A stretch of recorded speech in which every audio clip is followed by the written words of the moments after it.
This session looks at how to reduce emotional suffering and increase positive events, and it's from the emotion regulation module. Letting go. Step 1 is observing your emotion, noticing that emotion is there. Stop and take a step back and get unstuck from that emotion. And these are strategies that can help us to let go of emotional suffering, because there's emotions and then there's emotional suffering on top of that. So you can feel an emotion, but then you can suffer with it to a greater degree by how you manage that emotion. So for example, you might have two people, they've got a cold to the same level, if you like, if you can have a cold of a level. So they both got a cold. One of those individuals says, oh, I've got a cold, I'm going to take some paracetamol, I'm going to get a hot water bottle, so I'm going to get a blanket, go downstairs, lie on the sofa and watch Netflix all day.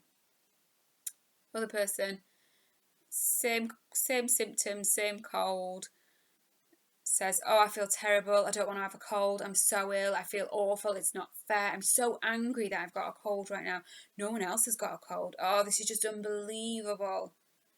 So they've got kind of a similar experience going on, but one of those individuals has just moved with that cold and just accepted it for what it is and dealt with it, whereas the other person is trying to fight it in a way that they're not accepting it, and they're increasing their level of suffering.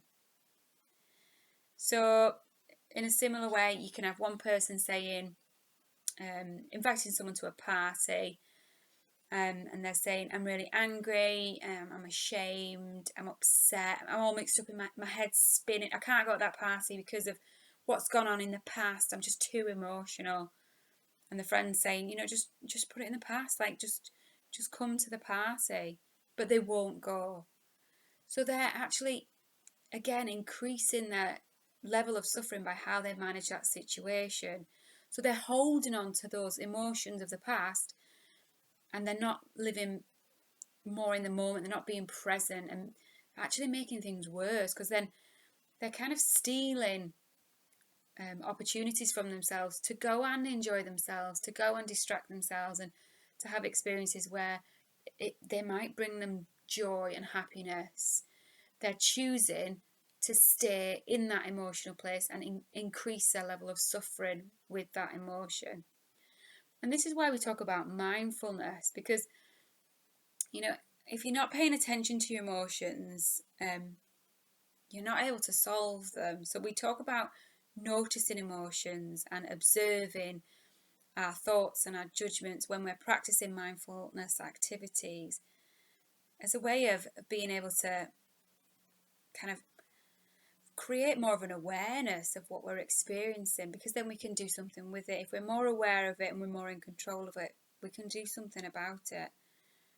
So as we notice our emotions without acting on them, because we become less afraid of them and we feel more in control. So everything is about not being led by emotions, but kind of being more in charge of what we're experiencing. Experience your emotion. So think of your emotion as a wave that's coming and going, it's washing over you. But don't try to push it away. Don't try and stand in that wave and try to stop it from coming at you, because you're not going to be able to. It's still coming. And this is what sometimes people try to do, is they try and stop feeling any emotion, and they fight every emotion going, rather than allowing it to kind of come and to go and to pass, because every emotion does pass. It can't stick around forever. But we actually can increase our emotional suffering by almost trying to stop emotions altogether, trying to stop any kind of feeling whatsoever. So yeah, we can't block or hide emotions. They're there all the time. If you think about every single day, how many emotions you experience. So sometimes as well, if we try and push an emotion away, it can often get replaced with a secondary emotion, which again can increase suffering, because it can be that secondary emotion that can stick around a bit longer. So for example, if you're feeling sad and then You have the thoughts and the judgments that it's really bad to feel sad. You know, people should be happy all the time, and you know, you're sitting on your phone and you're scrolling through Facebook or Instagram and it looks like everybody's having the time of their life, and that just increases that feeling that, you know, you should be happy and something's wrong with you, and why do you even feel like this? And then someone might knock on your room and say, "You all right?" And you shout, "Leave me alone." You're then left feeling really bad. You feel guilty. You then have other thoughts that I'm a really horrible person. No wonder I haven't got any friends. I really do feel awful now because I'm just shouting at people that don't even deserve it. The emotion that lasts the longest can sometimes be the secondary one. So that feeling of guilt, you know, that you've managed it in that way and you've shouted at someone that didn't deserve it and you feel guilty for that. And that one can stick around longer than the sadness. And it's because of the judgments and that you've tried to kind of push it away, that feeling of sadness. That you can respond it in that way. So we can try and accept emotions. So not necessarily following the action urge to respond to them in that way, but more kind of accepting that they're there.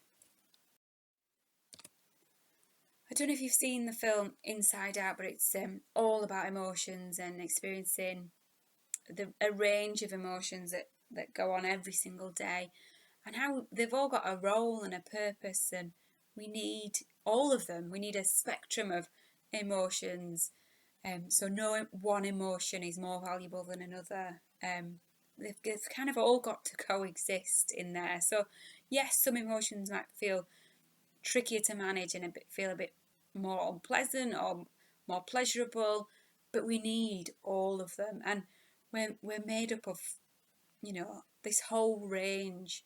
However, what we choose to be on us, you know, the top level, and what we choose to draw on all the time is up to us. You know, we can choose to be angry all the time, or we can try and balance that out and try and draw on more joyous experiences and do more pleasurable, more positive things to increase feelings of joy and happiness.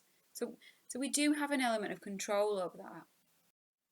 So if we can't let go of emotions, we can't let them wash over us like a wave, you know, we're reaching level 5, anger, whatever emotion it is that you're experiencing, we might have to draw on other skills. You know, if we can't problem solve, we can't act opposite, we've gone too far over that emotional level, then there are other skills that you can draw on that are called crisis survival skills or distress tolerance skills. So one of the crisis survival skills or distress tolerance skills is the TIPS skill. And there is another video in this series that describes it in more detail, but I'll just go through it really quickly. So the T stands for temperature, so change your temperature. If one of your emotional responses is making you feel very, very hot, you know, do something that cools you down, take your coat off, go outside, splash your face with cold water, run your wrists under a cold tap, whatever it is you can do to pull that temperature back down, because when you're in emotional mind you can sometimes get very hot and actually you want to kind of cool that off. Intense exercise, so anything to increase your heart rate, so running on the spot, going for a run outside, shadow boxing, anything that generates an increased heart rate. Paced breathing, so really slowing that breathing down.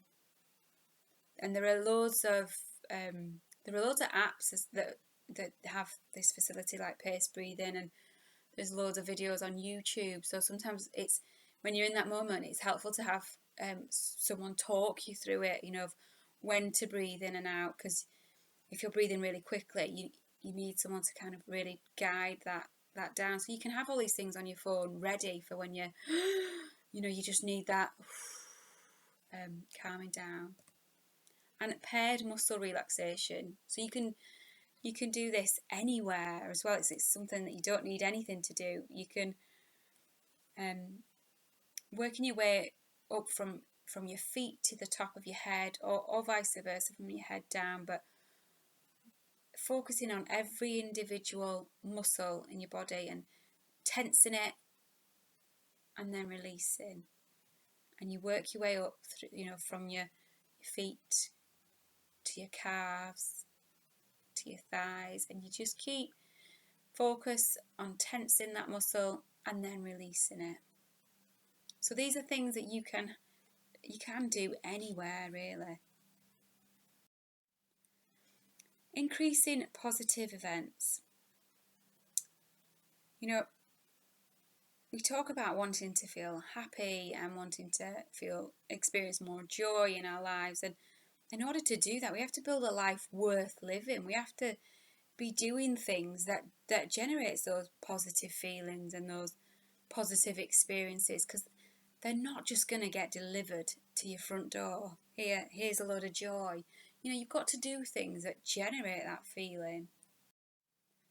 So work on increasing the number of events that lead to positive emotions, such as happiness, confidence, love, calmness, pride.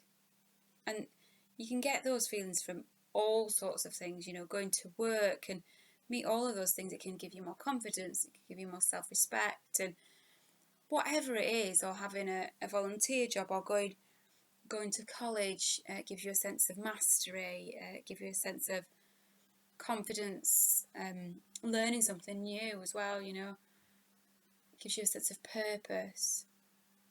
So think about your values and what's important to you, what really matters in life to you, and because that'll be different for everybody. So one person's positive events will be different to somebody else's, but what's important to you, and do more of that. If you like having a laugh, and do more things that bring you that opportunity to have a laugh. Go to a comedy event, go to see a funny film, whatever it is. So it's about living by your values and what's important. So what might stop us doing pleasant things? Sometimes we have the thought, I'm bored, there's nothing to do. And if we're feeling a bit negative already, then sometimes whatever anyone suggests, you could do this, or you could do that, we refuse to do it. Almost like we're hanging on to that negative emotion, like we don't want to let it go. No, I want to feel this rubbish. Whereas actually there's loads of things you can do. Absolutely anything. The list is endless. All you have to do is Google positive events list, and it will come up with tons and tons and tons of things you could do, which I always think, well, doing one of those is better than doing absolutely nothing and feeling as you are. You've almost got nothing to lose. So just try different things and work through one thing after another. If that doesn't help, do something else. There are endless possibilities. No one can be happy without positive experiences in their life. So be mindful of positive experiences when you're doing them, when you're in them. Really kind of absorb yourself in them and enjoy them. There's quite a link between the feeling of happiness and gratitude, and it's about really paying attention to those moments and being grateful for those moments, but noticing them, because we can be quite unmindful. So what we want to do is be unmindful of worries and things that try to stop us from doing these things, thinking we don't deserve something, or we can't be bothered, or I'm not going to have a good time anyway. Those that we don't want to pay attention to those as much as we do the positive experiences. Coping ahead and building mastery is about imagining ourselves, coping in a situation. What would that look like? What would I be doing? Because we can very, very easily imagine ourselves not coping. So we want to use that skill that we've already got, but almost like a crystal ball of what would I be doing if I was coping? What would I be doing if I was enjoying it? What would that look like? So use a planner, plan positive things in to do now, to do every single day, for the short term, but also for the thinking more long term. So what changes can you make to your life so that you experience more positive things in the future?